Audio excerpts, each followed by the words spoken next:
Pencanangan vaksinasi COVID-19 tidak hanya diprioritaskan di wilayah perkotaan, kini juga menyasar masyarakat di wilayah pedalaman dan perbatasan Republik Indonesia Malaysia.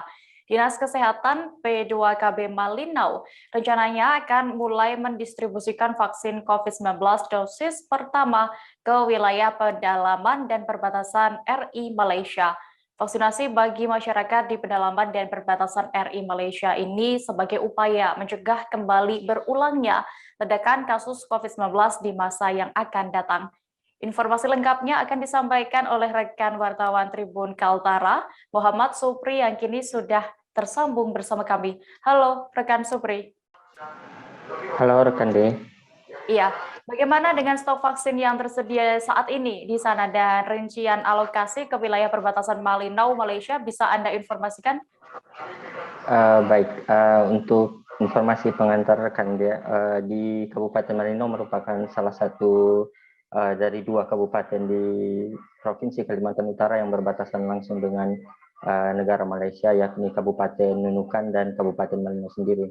Untuk stok vaksin saat ini, Kabupaten Malinau mendapatkan sekira 10.688 dosis vaksin yang terdiri dari 3 jenis vaksin, yaitu vaksin Sinovac, kemudian ada vaksin AstraZeneca, dan ada vaksin khusus untuk tenaga kesehatan.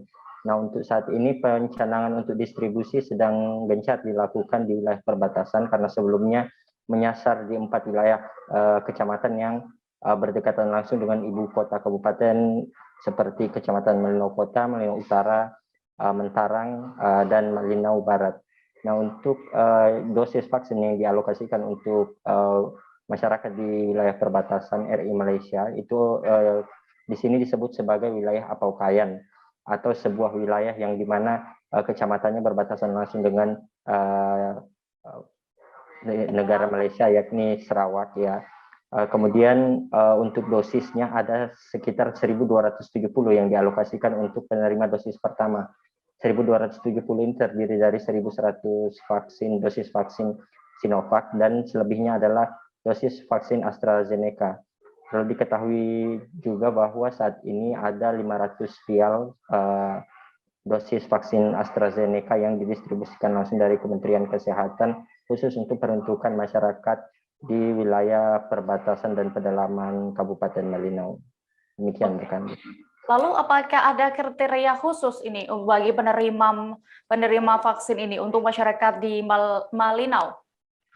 Baik, untuk kriteria khusus sebenarnya tidak ada kriteria khusus dari Dinas Kesehatan sendiri. Kemarin kami sempat mewawancarai Kepala Dinas Kesehatan, Dr. John Felix Pandang. Beliau menyatakan bahwa dialokasikan khusus untuk bukan lansia, dalam artian khusus untuk orang dewasa. Sedangkan untuk remaja dan hal-hal yang untuk mendukung vaksinasi peserta didik saat ini masih menunggu dosis vaksin selanjutnya.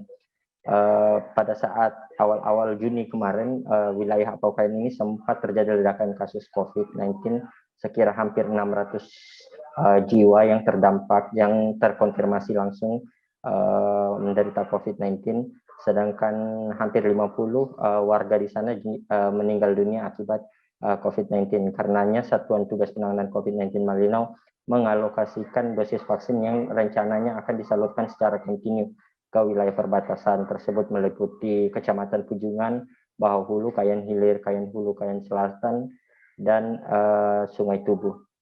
Demikian rekan.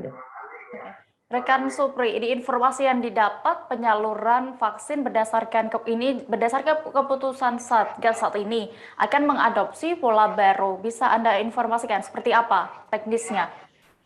Baik, sebelumnya rekan sebelumnya itu ada pelaksanaan secara terpusat. Artinya untuk dosis vaksin yang datang langsung didistribusikan kepada masyarakat dengan diadakan sebuah program vaksinasi massal. Contohnya di stadion yang beberapa hari lalu sempat dilaksanakan, Stadion Utama Kabupaten Malinau. Karena sebelumnya ada permasalahan terkait dengan dosis vaksin pertama khususnya di Kabupaten Malinau saat ini sedang diburu, utamanya karena pada saat rentang bulan Juni dan bulan Juli lalu terjadi kekosongan dosis vaksin. Sedangkan melalui penerapan PPKM level 3 di Kabupaten Malinau mewajibkan pelaku perjalanan untuk mengantongi minimal bukti vaksinasi dosis pertama. Karenanya vaksin seolah menjadi buruan bagi masyarakat di sini, sehingga dalam pelaksanaannya seringkali menimbulkan kerumunan yang hal tersebut dikhawatirkan oleh Satuan Tugas Penanganan COVID-19 Malinau dan diubahlah pola penyalurannya seperti penyaluran ke wilayah perbatasan dan pedalaman Kabupaten Malinau. Jadi teknisnya nanti akan vaksin yang datang ke Dinas Kesehatan akan di-drop ke masing-masing kecamatan, kemudian kecamatan mengalokasikan berapa jumlah kebutuhan yang dibutuhkan dari masing-masing desa, dan kemudian dilaksanakan vaksinasi di masing-masing balai adat di desa-desa tersebut. Saat ini progres vaksinasi COVID-19 di Kabupaten Malinau dari jumlah sasaran 43.741 penerima telah mencapai sekira 20% untuk penyelesaian vaksinasinya, dan sekira 38% untuk vaksinasi dosis penerima yang menunggu dosis kedua. Jadi untuk saat ini dosis vaksin yang ada hampir 10.688 dosis dari 3 jenis tadi sedang didistribusikan ke 4 kecamatan terdekat di Kabupaten Malinau dan beberapa kecamatan di wilayah perbatasan RI Malaysia. Demikian rekan dia. Baik, Tribuners, tadi rekan Supri sudah berhasil mendapatkan keterangan dari Kepala Dinas Kesehatan Pengendalian Penduduk dan Keluarga Berencana Kabupaten Malinau, Dr. John Felix Rundu, dan berikut liputannya untuk Anda. Sampai jam 9 itu urut 1 sampai 30. Jam 9 sampai jam 10 urut 31 sampai 60.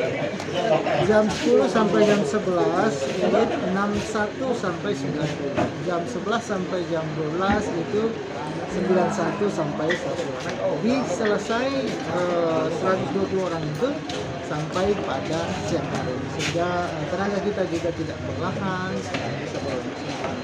Baik, karena mereka akan lanjut lagi besoknya. Jadi kita tidak mau geber akhirnya mereka kelelahan. Sementara perjalanan kita ini masih panjang. Jadi itu skenario kenapa kita tentukan maksimal itu 120 per kali kegiatan.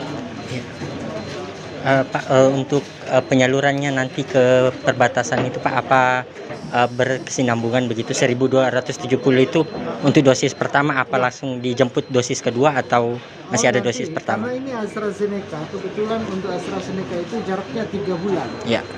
Jadi 3 bulan ke depan, kalau sekarang akhir Agustus, September, Oktober, November, akhir November baru kita bisa vaksin kedua untuk AstraZeneca. Jadi nanti kita akan siapkan. Saya konsultasi dengan Direktur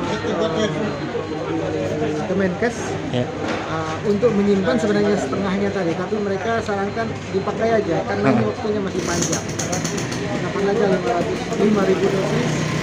Nanti kita akan supply kembali dengan kebutuhan.